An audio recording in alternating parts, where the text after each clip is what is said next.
นถ้าผู้งามเลยนี้ไปเฉลยเพิ่ก็จะถ่ายรูปนำโอ้คนน่ะ ขวัญใจเด็กน้อย ตัวเห็นห้องเลยแล้วปีนี้นะ โดนเฉดแล้ว เน้ยปีสุดท้ายล่ะ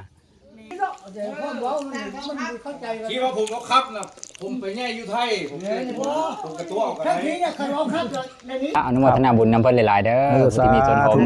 ในครั้งนี้ก็ได้มื้อนี้พาทุกคนมาบ้านต้นเพิงหรือว่าบ้านต้นโพธิ์ศรีเมืองอัศพรแขวงสวรรณเขตพอพิทักษ์ศาสตร์ทองกับอาจารย์นงรักษ์สารทองแล้วก็ลูกชายเพิ่นแน่มามอบเคิงเฮอน้องๆนักเรียนไปเบิ่งนำเดียวว่าเพิ่น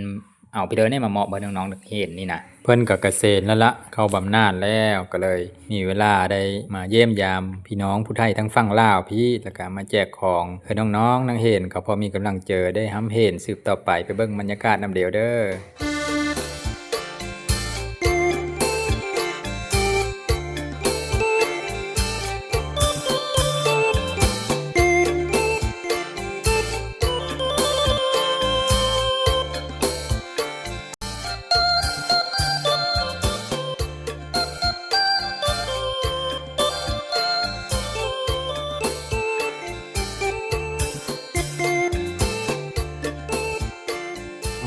น้องๆนักเรียนก็มีตั้งแต่อนุบาลจนฮอดป .5 มีไปเลยแน่แนวเฮอนะ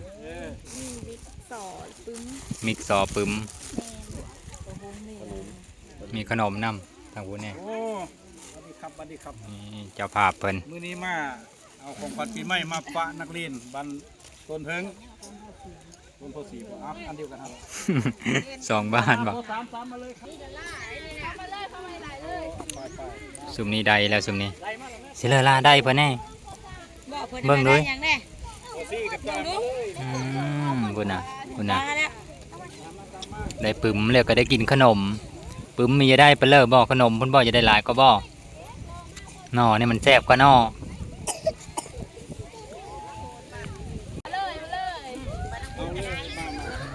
หลายคนอีหลีนี่นี่น้องเกดนี่น้องสันไส้แน่มาซอย เดินดารามาซอยบ่มานี่ เอามาแล้วแม่โตมาโลดมาโลด มีธรรมดาเด้มาแจกเตะรถ ตัวเลิกก็เตะได้บ่โอ้มีมาบานน้ำอี นักเรียนออกมารับฟุตบอลด้วย6คนใครก็ได้ ตัวแทนของแต่ละห้องมาลูก ตัวแทนของแต่ละห้องมา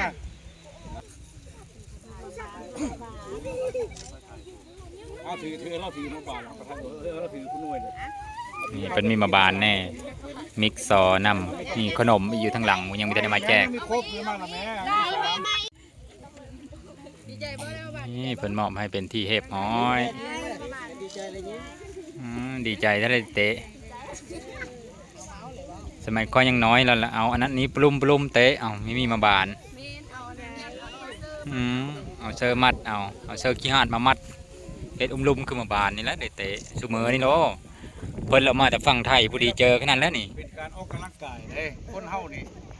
รักเก่งสำเร็จกับยาตัดสุขภาพมีแข็งแรงได้ขี่รถเข็นบ่มีทางเลยพัฒนาประเทศใด แน่ มันต้องแข็งแรง ขึ้นมายับขึ้นมานี่ยับมาเกินกับพี่ยับเกินกับพี่พอบานต้นเพิงเพิ่นว่าสมัยเพิ่นเอามะพร้าวห้าวมาเตะแทนมาบานเดี๋ยวนี้พอน้องสันใส่ผู้ใหญ่บาน โง่หน้า บานต้นเพิง มาแข่กัน มาตัวแบ่งอีลุงเนเด้อหลายก็ดอ โอ้กินไม่หมดเนาะ สองสาม อืม ได้แล้ว เอามือมือให้มันเตะได้ ผู้ไปผู้ไปให้แม่พวกเขาเอ็น ผู้ แบ เป็ ก นยังไงซื้อจานแจกกินเด้อ จะชมเข้าไปก็มีแต่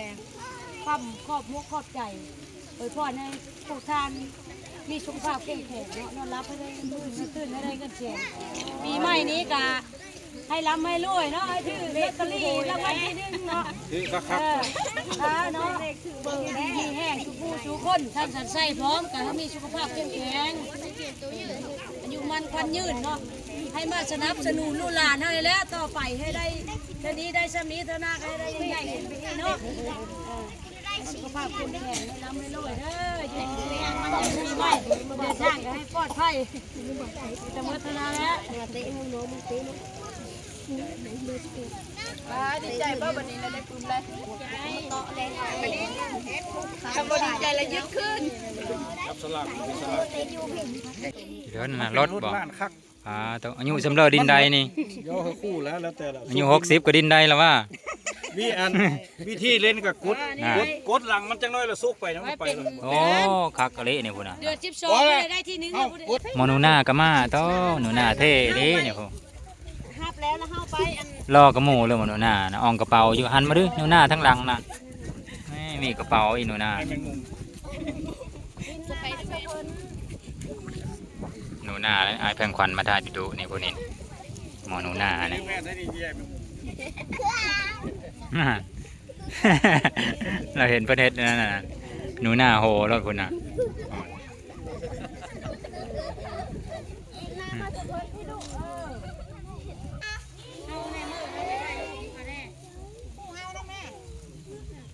ต่ออยู่กลางเครื่องดิ้งน้อยผู้น่ะผู้เพิ่นนั่น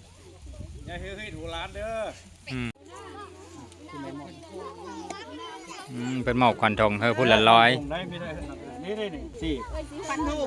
ควันทงอ่ะคุณนายเป็นคนนี้ควันทง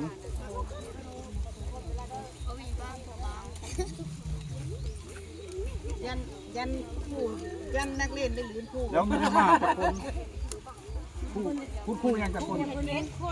เก็ตบอก พักเกิดลูก สี่เอ้ยเลยสัก พักเกิดลูก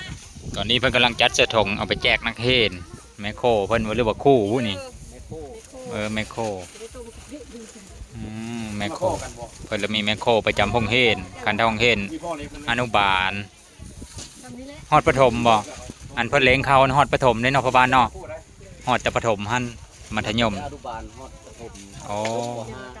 จนจบป .5 เพิ่นละมีเลี้ยงเขาแน่เฉพาะอาหารเทงสู้มือบอกเลยวันนี้เลยซุกเลยโอ้สู้มือเลยซะเป็นงบของรัฐบาลเป็นบอกหรือประเทศเลยโอ้แต่ก่อนเป็นตั้งประเทศของโครงการตั้งประเทศสู้มือเราเป็นงบของรัฐบาลเพิ่นบอกโครงการเมดแล้ววันนี้รัฐบาลเพิ่นก็เฮ็ดต่อเนาะอ๋อรัฐบาลเพิ่นสานต่อคนละ 5,000 กีบต่อคาบงบเพิ่นน่ะ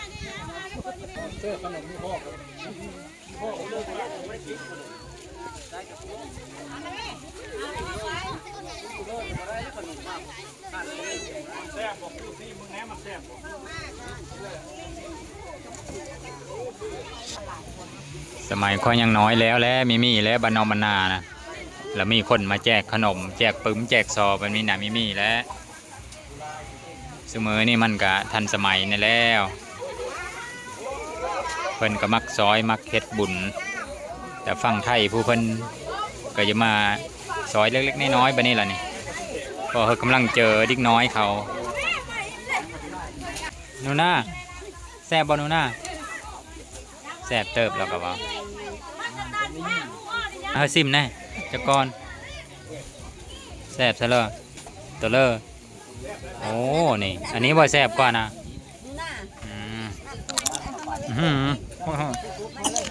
แซ่บซอยเดียวแซ่บตอนนี้นะคุณนะอนุโมทนาบุญนำมัดทุกคนเด้ออนุโมทนาบุญนำเจ้าภาพเพิ่น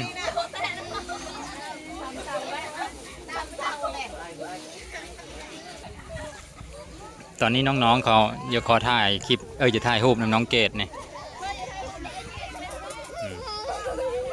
ไว้ตอนน้องเกดอนุญาตเธอถ่ายนี่ได้กันถ้าผู้งามเลยนี้ไปเฉลิมเพิ่มก็จะถ่ายรูปนำโอ้ปัจจัยเด็กน้อยเอาไม่ล่ะพ่ออย่าทายผมได้เกียรตินะ ตอนนี้ประเดี๋ยวเอามาเบิ่งห้องเห็นของน้องๆ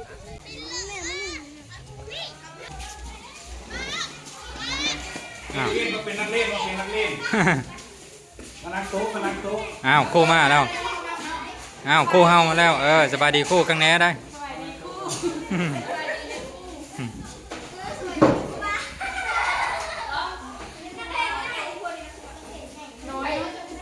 ห้องปเลอร้านนี่นะป.5บ่โอ้ห้องป.5 ก็จะขึ้นมอแล้วเนี่ย เจ้าเขตและเจ้ากระพาอ่านได้บ่อยบ้าใช่ตัวเป็นนักเรียน คู่นั่งเลยค่ะวันนี้คู่กับพ่อนักเทศเลยออกมาอ่านนะ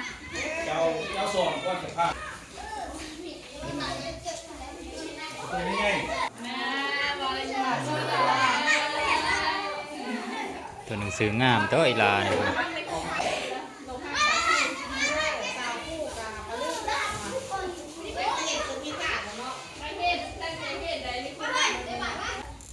เอาพอละผ้าอ้ามมานี่เก็บ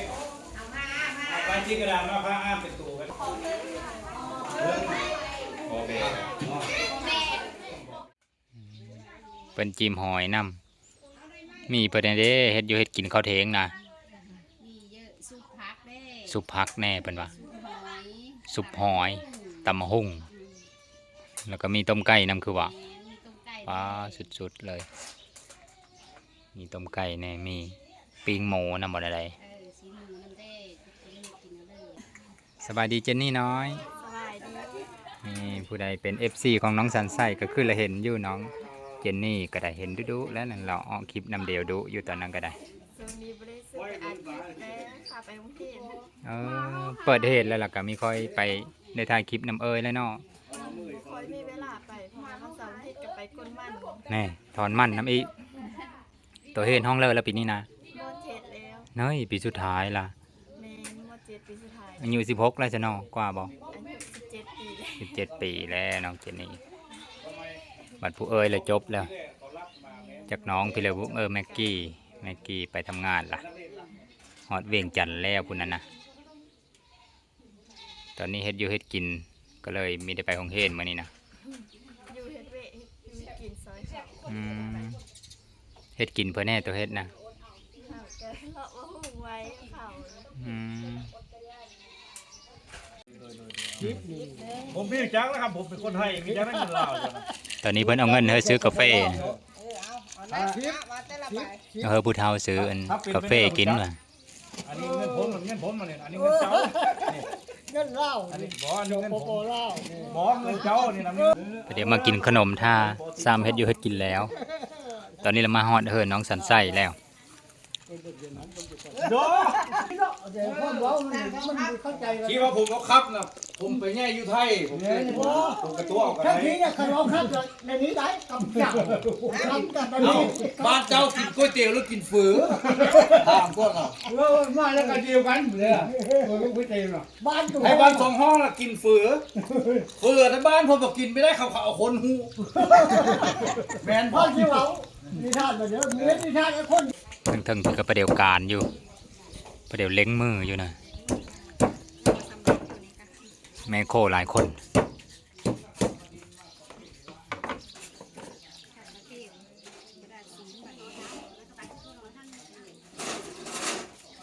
ซุปหอยเสื้อพักโอ้เป็นจะแซ่บอยู่ตัวนี้เมนูนี้น้องแอนนี่พูดแล้วกำลังเริ่มตำมือตำพูดนั้นมาหุ่งกับบริลายนึงป้าซ้ำสิกินพูดน่ะเต็มกระซ้ำเยอะ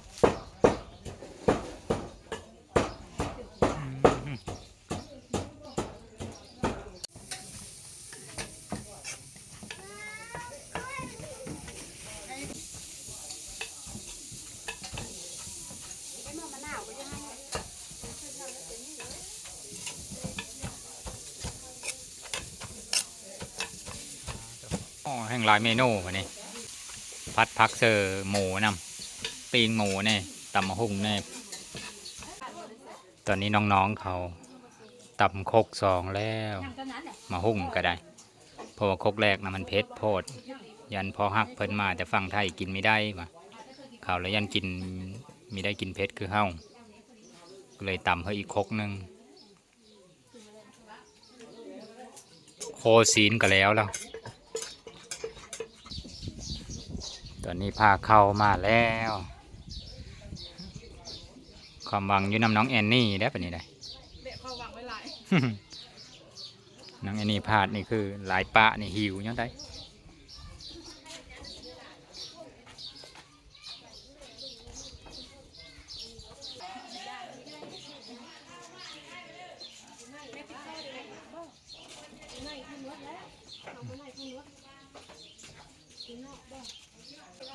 แม่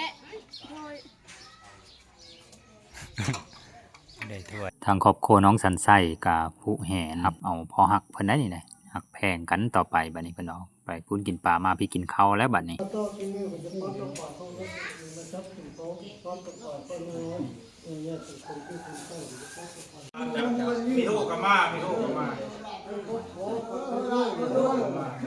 จะได้มาอยู่ที่สาม ก่อนเรากินข้าวผู้แหนก้อน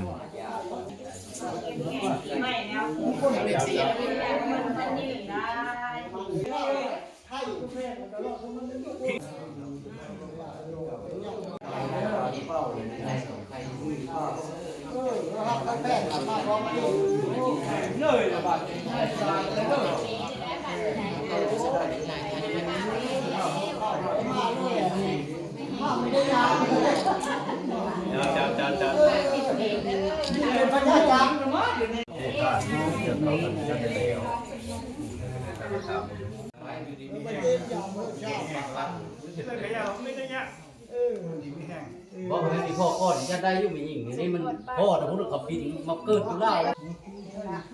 วาสนามันข้าละมากโคจรมาหากันเนาะ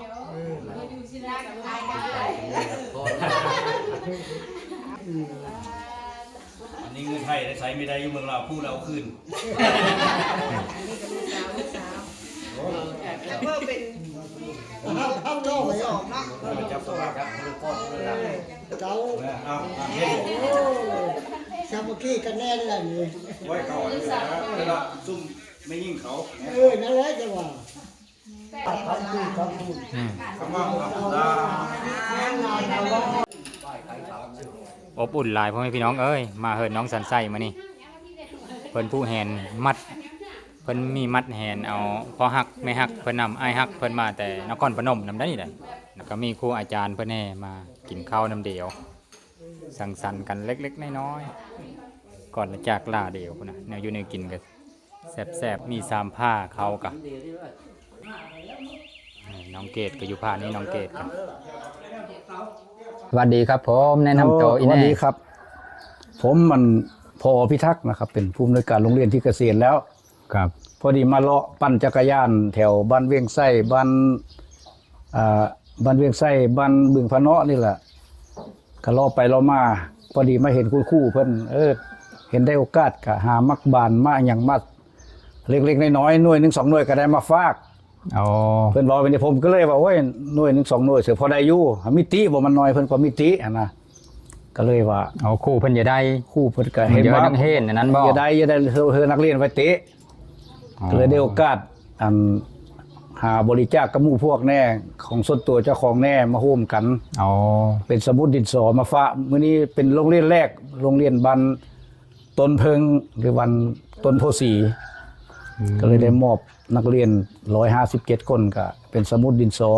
ขนม และก็มักบาน6หน่วย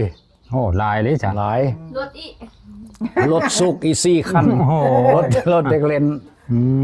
ขนมมี2ถุงใหญ่เด็ก มัน น้อย ลายอยู่เนาะจ้ะมีฮอตรถอีก ก็ถือว่าเกิดประโยชน์ต่อนักเรียนแล้วได้เขียนสมุดได้เผื่อได้น้อยก็เอาดีกว่ามีได้ ครับ คำมีได้พูดมาเฮือเนาะดำดีก็ดี แม่นล่ะ ก็เลยผมก็เลยคุยกับแม่บ้านแล้วก็กับลูกเตากับหมู่พวกไปงวดนี้จังละเอาไปฝากบัดนี้ว่าละปีใหม่ผัดสันไส้ยูทูบเบอร์เพิ่นว่าเอามาก่อนปีใหม่เสิเป็นของขวัญ อ๋อ มันก็เลย จะได้เอ็ดเป็น เป็นของขวัญนักเรียนก็เลยถือโอกาสมาก่อน ครับ ก็มาเบิ่งแล้วกันรู้สึกเสียใจน้อยหนึงคืองบมีหลายเด้ออันนี้ความเสียใจนะงบแทบผลมามีหลาย แต่ว่ามาด้วยน้ำใจ โอ้ แต่ต่อไปถ้าเกิดหมู่พวกสนับสนุนมากอ่ะขอให้ทยอยมาไปบ้านนั้นบ้านนี้ดูแลกันไปนะครับ คือเขาเรียกว่ามาเยี่ยมมาหยามมีแม้ได้มาทำบุญก็ดีคำมาเอาของฝาก ค ว่า รับ ไง ก็มาเลยๆอยู่เนาะครับเนาะ มาเลยๆมาไปเลย เพิ่นเป็นนักปั้นแน่พ่อพี่น้องเอ้ย ปั่นจักรยานสุขภาพแข็งแรงเราได้เมื่อคุอย่างได้แทนสุขภาพแข็งแรงนะ มาแต่ก่อนนะเอารถทีบติดรถมานำละ มื้อนี้ ป้ารถเยอะไว้นั่งกุจานท่าน ปั่นมา รถทีบเพิ่นก็ได้สองผมเอเพิ่น และกะมากกะพอดีมาครบทั้งพอบานต้นเพิงเพิ่นหรือวันต้นโพสีแล้วเพิ่นก็ว่าได้ฝึกก็มาแวะมายาม ผมก็ตั้งใจว่าละมาบุญบั้งไฟว่าละเอาเงินจักรหลานกีบมาแขวนต้นละฟ้อนออมบานแผ่ต้นได้ตื้มเท่าเลยกะจังถวายวัด โอ้ครับ เป็นการทำบุญอันความตั้งเจอแต่ได้โอกาสมาก่อนแต่ว่าบุญบั้งไฟเพิ่นไว้จัดปีหน้ากับปีหน้ากะ อาจจะร่ำรวยไปเมื่อนาอาจจะเพิ่มเงินกันต้นกันมาถวายวัดเพิ่นอยู่คันอยู่ดีมีแห้งได้อันเงินเสริมมันยังละมาหันอยู่ดีมีแห้งแล้วนะขอมีเจ็บไปใครก็พอแล้วก็มาพอพบยูทูบเบอร์ฮวดเฮียนฮูนั่นล่ะเพิ่นก็ได้เฮ็ดโคเฮือนเผื่อใหม่ผมก็ประวัติหน้าตู่ว่าซอยเพิ่นอยู่จัก 5,000 แต่ผมก็ซอยไปละโซนนึงก็ไม่ได้ดอก ขอบคุณหลายๆครับผม ก็มีแต่ว่าย่ำเลิกก็ย่ามันครบ 5,000แล้วถือว่ามันตกลง เป็นสัญญาเหมือนตกลงกันว่าผมต้องเฮือได้หั่นนะแต่ผมเฮือย่ำเลิกน่ะเป็นเรื่องของผมตกลงกันแล้วแต่ผมก็ทยอยเฮือเพราะมันหลายคนมาทั้งพี่ทั้งน้องแน่ซื้อขนมยายลูกยายหลานแน่ ต่างมาเที่ยวน้ำนอกข้างนอก ต่างมาเที่ยวครับมาดินมีแม่นมาเที่ยวได้มาดิน มาดิน เตี๋ยวอ่ะมาดินผู้ไทย ว่ามาเที่ยวเพราะมันคือเป็นนักท่องเที่ยว เป็นนักท่องเที่ยวมาดิน ไกล ไป เดียว ไปดินหมดแล้วรถนะจักเห็นเพอเกสนั้นมาดินเนาะแม่นบ่ล่ะ ถ้าถามมายามพี่น้องอะไรกัน อย่างพี่น้องผู้ไทยคือเดียวเนาะ ผู้บางคนล่ะว่ามาแอนผู้แซ่ผู้สาวลายพวกผู้สาวนี่มาบางรู้ผู้สาวมานี่ดูมาหาผมด้วยนี่ผู้สาวเห็นป่ะมานี่มึงไปเล่าระวังมึงได้ผู้สาวได้นี่ดิน่ะสาวงามตื่มนี่มันผมได้เปรียบผู้ได้เนี่ยเพราะว่าเพิ่นจังว่านั่นนี่เขามอบเพิ่นแหมลูกสาวแหมเด้ผมมานํกันเรื่องอื่นน่ะคือตัดประเด็นไปเลยว่า เลย ผมมา ลูก เป็น สา คร ว อบ หลาย ครั ค วน อยู่มา นี่คือนี่ก็แม่นนี่ 3เอาเห็นมาเลยเงิน อันนี้ก็พอบานเพิ่นมอบเพิ่นเมื่อกี้นี่ผู้แห่นเท่าไหร่มอบเพิ่นเมื่อกี้สาวบ้านต้นเพิ่งอันนี้ก็อันสาวบ้านนาห้างน้อยมอบเพิ่นอะไรจักเลยไปเลยเนาะ โอ้ได้รู้หลา ดู ย แลไม่ไหวเพิ่นว่าบัดแต่งงานกับเธอพอมาเป็นประธานใหญ่ตายกูว่ะ อย่าฟ้องเอาไว้แล้วบ่ มีอันเจ้าบ่าวหาเงินค่าดอกไม่ทันได้เพิ่นว่านะหึงอยู่พอเพิ่นว่านะ ดีเลยพอว่ายัง อันผู้นี้เสร็จรูปจักละเอาเพื่อได้นี่รูปมาอยู่มืดมือ ไปแต่งเขา ยูทูบเบอร์เห็นกันมีต้องอันนั้นนะเพราะว่าพวกพ่อกับแม่เนี่ยมาด้วยใจที่มาเที่ยวย่ำพักผ่อนวันไว้เกษียณไปได้ละมาเยี่ยมมายามได้เพื่อมาหาสู้กันกินไปนี้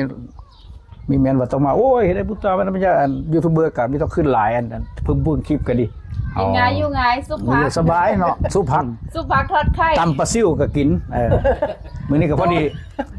ใส่คำนึงแล้ว ได้น้องเกดจุดประสงค์มาพบกับพอดีแม่เฒ่าเพิ่นมีสบายแล้วได้ยาดีมาฝากก็เลยดี กินเม็ดเดียวแล้วดี3มื้อ โอ้โลกมันดีแล้วเนาะไม่เนาะ ผมเกิดฟื้นนำได้เพราะว่ามาทำประโยชน์เทือนคนเจ็บคนไข้คนป่วยเนาะก็เลยเพิ่นก็มอบลูกสาวเพื่อเป็นสิ่งที่ว่าพอดูแลไป ก็เลยได้รับผิดชอบมีได้เพิ่นเนาะ มีลูกหลายคน ตอนนี้จะคนแล้วครับนี่เมืองอัศ ตอน พ นี้ ร ก็4คนแล้วตอนนี้ก็ได้ คนหนึงบ่มา คนหนึงน่ะไปย่ามเป็นหมอนั่นน่ะอันนั้นหมอประจำตัวเด้อไอ้โหด เล่นกลุ่มอยู่บ่วันนี้ลูกสาวลายละ ก็มีเป็นเพิ่นกับผู้ละ200-300 400พันกับพ่ออยู่ นี่สิฮับเพิ่มอีกบ่นี่ พ่อแหละ พอแล้ว อย่าเราเอาเพิ่มอีก มีเอา นี่ก็เต็มเฮิร์ดแล้ววันนี้ก็ มันยะได้เพราะว่ามันจักได้ผัดเป็นงานดองงานเพื่อปัดยะ ไป เฮา บ้าน นะ อื่นจะได้เพิ่มอีกนี่ เมียวไม่ไปละเช่าไปละ มาแต่มองเก่านี่แหละ เช่าไปวันนี้เราเพิ่นละพาไปผู้สังแห่8กิโลเพราะว่ามาเงานาละขี่รถไถนี่ สรุป 2คันนี่ได้รถไถ2คันแล้วเตรียมไปได้นี่ อ๋อ ขอบคุณพ่อบ้านมันแน่จังน้อยให้เห็นแน่นี่ว่าจะให้เขาคิดโตอันนี้นะพ่อบ้านต้นเพิงได้นี่นะเพิ่นมีคือบ้านอื่นได้คันมาทำบุญทำทานมันทำประโยชน์แล้วมันลบมือยากแล้วคือนอนผีเพิ่นว่านะบ้านอื่นเพิ่นว่านอนไม่ได้เพิ่นว่าคันนี้มาทำบุญทำทานมาซอยมาดูแลมาพัฒนามาโลดแล้วว่ามาจากเดือนนึงนี่แม่นบอกว่าพ่อบ้านเนาะไม่ได้ปัญหาเลยมาพัฒนามาสร้างมาสามันเจริญนะมาทำบุญทำทานเพิ่นบอกเป็นนี้ผมก็เลยว่าโอ้ดีใจบอกเป็นนี้นะมาคู่มือก็ได้ คะแนนไป วันนี้ก็ขอบคุณนั่นไอ้โหดเด้อที่มาเป็นตัวกลางประสานทุกอย่าง ตัวเสริมได้ ตัวเสริมเด้อเพิ่นน่ะปิดทองหลังพระได้หาเงินมาเฮ็ดอัน FC ผู้นั้นผู้นี้ผู้ละ1,000 2,000 FC ฝากมากับเพิ่นเป็นตัวแทน ได้มาหน่อย ครับวันนี้เพิ่นก็จะสร้างเฮือนคู่กับ FC ทั้งเลือดซอยเพิ่นก็ซอยได้จักร้อยจักเลือดเพราะสังกะสีผู้ละแผ่นก็จักละจุบอยู่แล้วเนาะให้เฮาก็ละซอยละผู้ละแผ่นเนาะ สี่มูลเพชร สังกะสีผู้ละแผ่นแท้ ซอย แพ้ เอารู้ได้อยู่ โอเคนะขอบคุณ เอาเป็นว่าคลิปนี้ก็ซ้ำนี้ละอนุโมทนาบุญนำเพิ่นหลายๆเด้อที่มีส่วนร่วมในครั้งนี้ก็ได้เดี๋ยวคลิปหน้าประเดี๋ยวใหม่บาย บ๊ายบาย การนาเจอเดี๋ยวไม่เฮาบ๊ายบายเฮาการนาเจอเดี๋ยวไม่เฮาแอนนี่บายสันใจเฮาการนาเจอเดี๋ยวไม่อีแม่เด้ออีแม่บ๊ายบาย พบกันใหม่ อนุโมทนาบุญนำเด้อครับเด้ออนุโมทนาบุญนำเด้อขอบเจอนำพบานเพิ่นนำเพิ่นต้อนรับเป็นอย่างดี